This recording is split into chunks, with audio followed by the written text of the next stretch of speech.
So, it's been a minute since I have last made a video. The reason why I haven't really been doing much is because, well, first off, still getting the next stop motion series underway. I'm still trying to develop. It's still in development, and don't expect a trailer anytime soon. Just saying that right now and all that sort of stuff. I've also just been, busy and, kind of been not been much on a Star Wars sort of hype, or I haven't been really on a Star Wars sort of mood. Not only because, of course, the Book of Boba Fett ended, but damn, Star Wars went out of their way to upload the Obi Wan Kenobi trailer. Now, this is not, of course, a review of the Obi Wan Kenobi trailer, even though I could probably, and maybe most likely, maybe try to, I don't know, at least maybe get some views off of that. But no, that's not why I'm here. So the reason why I'm here is to actually talk about um, a Star Wars show that a lot of what the Obi-Wan Kenobi series is kind of taking some, well, not only taking characters, but some ideas from. And also the same thing for Jedi Fallen Order. And of course, that show, of course, being Star Wars Rebels. So, this is the long-awaited Star Wars Rebels series review. Now, yes, I am reviewing the whole series in this whole entire video. And I'm going to give you what I liked about the show, what I didn't like, and really what was really sort of, and really how did this show really sort of make me feel, and all that sort of stuff. So first off, I want to talk about the good stuff. When the show hits its peak, here's sort of the thing for me. Star Wars Rebels isn't really nothing amazing to me, but when it does really get good, like it's really good, and all that sort of stuff. It really is good. When it does get good and all that sort of stuff. What I really mean by that is that there are a lot of just one-off sort of episodes in this show, which my favorite episode in the whole entire series is, of course, Twin Suns, and unironically, that also has Kenobi in it. Bam, a lot of Obi-Wan in this whole entire review. That's how it's gonna be. But anyways, like I said though, individual episodes like that are really great, and all that sort of stuff. Also same thing goes for the, you know, hell, the episode where, where the clones make their return, Rex, Wolf, and Gregor. That was really also cool too.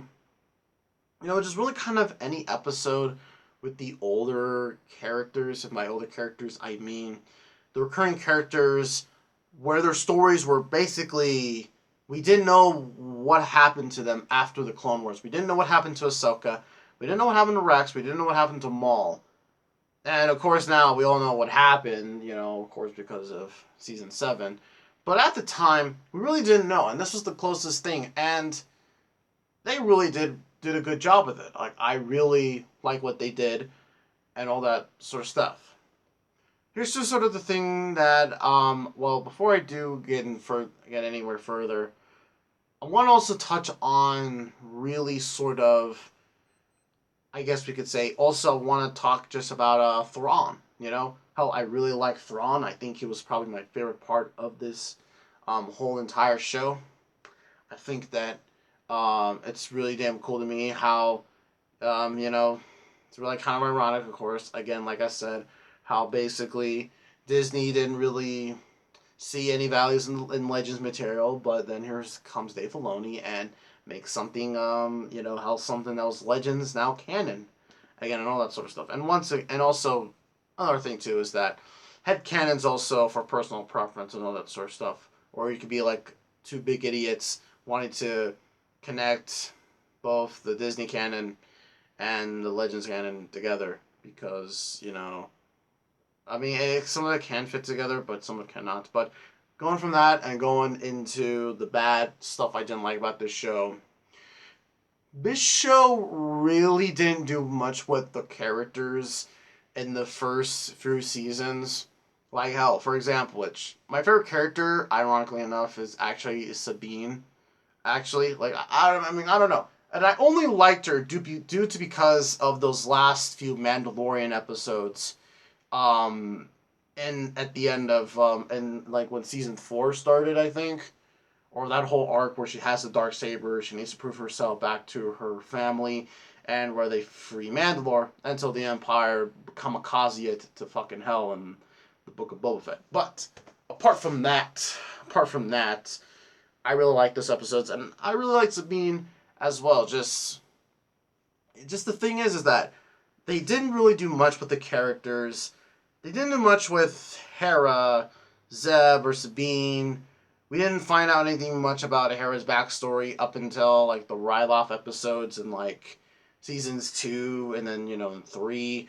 We didn't then kind of find a little bit more about Zeb and how also, there's also a really cool arc with Agent Callus being in Imperial and then going to the Rebels. So that's another cool one.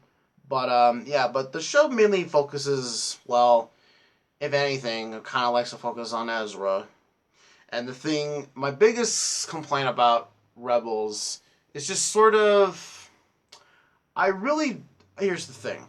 I understand why Ezra is here. I understand why he's here. He's here because, well, he fits a similar role like Ahsoka did when the Clone Wars started. The audience, which the show is towards kids, and that's something that I'm also not denying. But another thing too that I just want to say is that really these kid characters that these creators of the shows wants the audiences to relate to, so they can see themselves into. Here's sort of the thing though. This trope, I think, just should be just scrapped just entirely. Just because my biggest reason is because I feel like I really like. Here's just like another thing with another Star Wars show, The Bad Batch. I feel like that Omega in that particular series is kind of holding back the show from really what it could be. If we didn't have any of these kid characters, and if we can go whole on in on the whole PG-13 sort of animated Star Wars show, animated show, like what George Lucas intended to want it to be. With the Clone Wars being a little bit more darker. I don't know how you could get more darker than the Clone Wars. I just feel like that Ezra hold this show a little bit back, and especially with the Twin Sun episodes. I really wish he was not there. Just have a separate episode about Maul reaching Kenobi. Would have been hard enough, but no, we have to have Ezra going around fucking Tatooine, with that piece of shit Chopper. That's why the fuck not. So but I really do feel like that the show, it really needed I feel like that this show really would have hit home. I feel like if Kanan was the main character, I feel like that he was probably meant to be, but hell, like probably created maybe like Ezra maybe last minute, or I don't think that's really the case. I don't think, but I wasn't. But hey, here's the thing: I wasn't there. I don't know what goes on behind the scenes of Lucasfilm Animation, so I just don't know.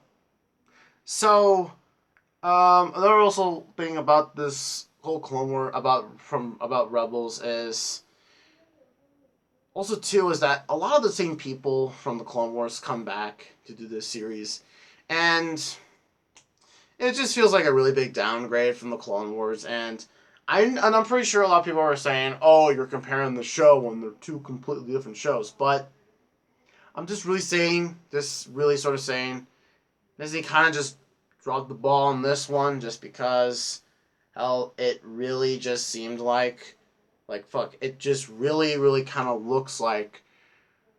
It really looks like that. Just like I know Clone Wars was a lot cheaper in budget and all that sort of stuff. and all that sort of stuff. So I might give them a little bit of slack, but when it comes to just storyline and just characters, also too. And there's a really fair comparison saying that Star Wars Rebels season one, really just felt like we were watching A New Hope all over again. And hell, we have a lot of characters that feel similar to characters in Set New Hope. We have the droid, which is Chopper. We have our Luke Skywalker sort of character, Ezra, we have our mentor figure like Obi Wan and all that sort of stuff. All that sort of stuff. So, yeah, the one thing I will admit what this show really did do was that it brought a lot of interesting and new perspectives into Star Wars. It did bring a lot of cool stuff into Star Wars. Like, for example, the War Between Worlds. That's another great episode, too. And all that sort of stuff. And another cool thing that this show also did was, I guess, introducing the Inquisitors, Though I don't like them in this show, I felt their best iteration on the screen, on our screens, was in Star Wars Fallen Order. And hell, now going into Obi Wan Kenobi, I feel like that, hey, they couldn't nail the Inquisitors in live action. Sure, their looks might be debatable, even though I'll be really damn honest. I kind of like it a bit better in the way they look in Kenobi rather than what they look like in Rebels. It's the same thing with, Cad Bane and, Ahsoka, It doesn't look exactly like the character. His mouth is way too up. Or no, her little horn things, they aren't really down to her boobies and all that sort of stuff. It's those kind of things. Yeah, so... Anyways, though, guys, I'm glad to be back, making videos again. And hopefully I can get my little show back up and running. My little show, which is, the Spidey Get Killed Kept series, Season 5. And, yeah. So, with that being said, guys, hopefully we all are going to have a really good weekend this coming weekend. Tell me what you guys are going to do. I've been having good weekends. NASCAR is, of course, back. They've been really good. I can't wait to make some more videos on it. I may make a video after maybe like when the Coke 600 is around back in May or in May. So, yeah. So with that being said, I will see you all in the next video, which, yes, it's going to be a Marvel video. Marvel videos are coming back.